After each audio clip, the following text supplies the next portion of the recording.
1947 में जब देश में केवल आखिरी 3 चीते बचे थे तो उनका भी साल के जंगलों में निष्ठुरता व गैर जिम्मेदारी से शिकार कर लिया गया। ये दुर्भाग्य रहा कि हमने 1952 में चीतों को देश से विलुप्त तो घोषित कर दिया, लेकिन उनके पुनर्वास के लिए दशकों तक कोई सार्थक प्रयास नहीं हुआ। आज आजादी के अमृतकाल में अब देश नई ऊर्जा के साथ चीतों के पुनर्वास के लिए जुट गया है।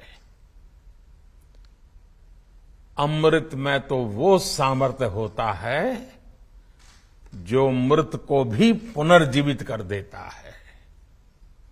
मुझे खुशी है कि आजादी के अमृत काल में कर्तव्य और विश्वास का ये अमृत हमारी विरासत को, हमारी धरोहरों को और अब चीतों को भी भारत की धरती पर पुनर्जीवित कर रहा है।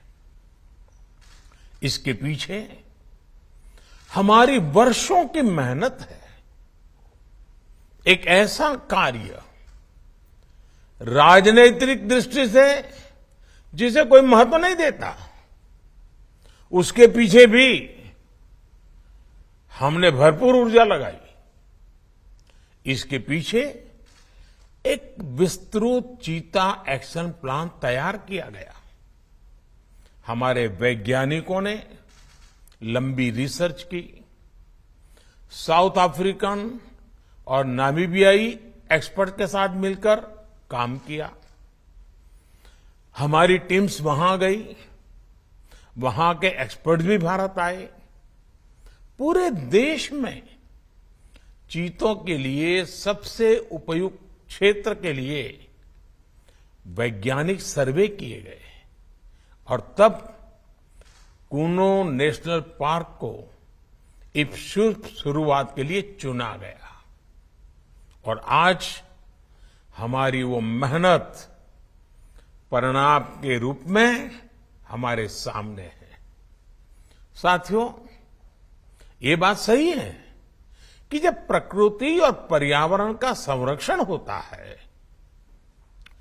तो हमारा भविष्य भी सुरक्षित होता है, विकास और समृद्धि के रास्ते भी खुलते हैं।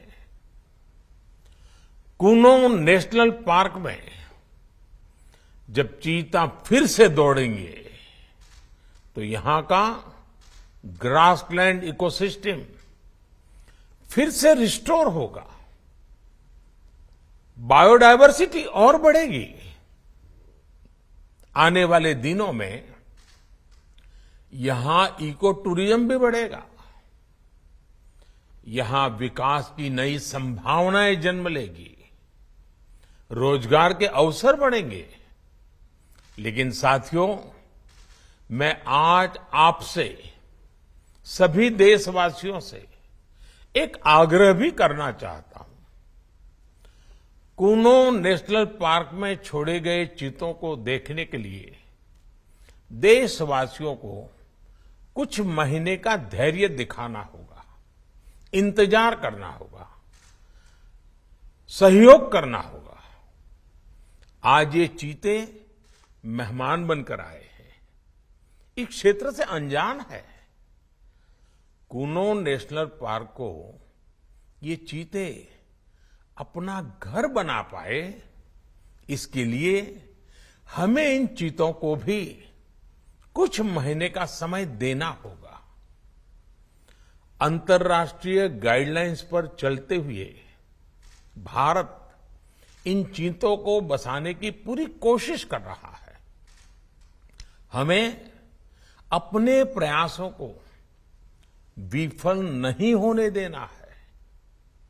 साथियों, दुनिया आज जब प्रकृति और पर्यावरण की ओर देखती हैं तो सस्टेनेबल डेवलपमेंट की बात करती हैं, लेकिन प्रकृति और पर्यावरण, पशु और पक्षी भारत के लिए एक केवल सस्टेनेबिलिटी और सिक्योरिटी के विषय ही सिर्फ है ऐसा नहीं है।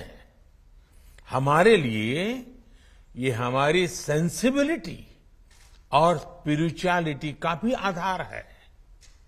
हम वो लोग हैं जिनका सांस्कृतिक अस्तित्व सर्वम खल्विदम ब्रह्म इस मंत्र पर टिका हुआ है, अर्थात संसार में पशु पक्षी पेड़ पौधे जड़ चेतन जो कुछ भी है वो ईश्वर का ही स्वरूप है, हमारा अपना ही विस्तार है।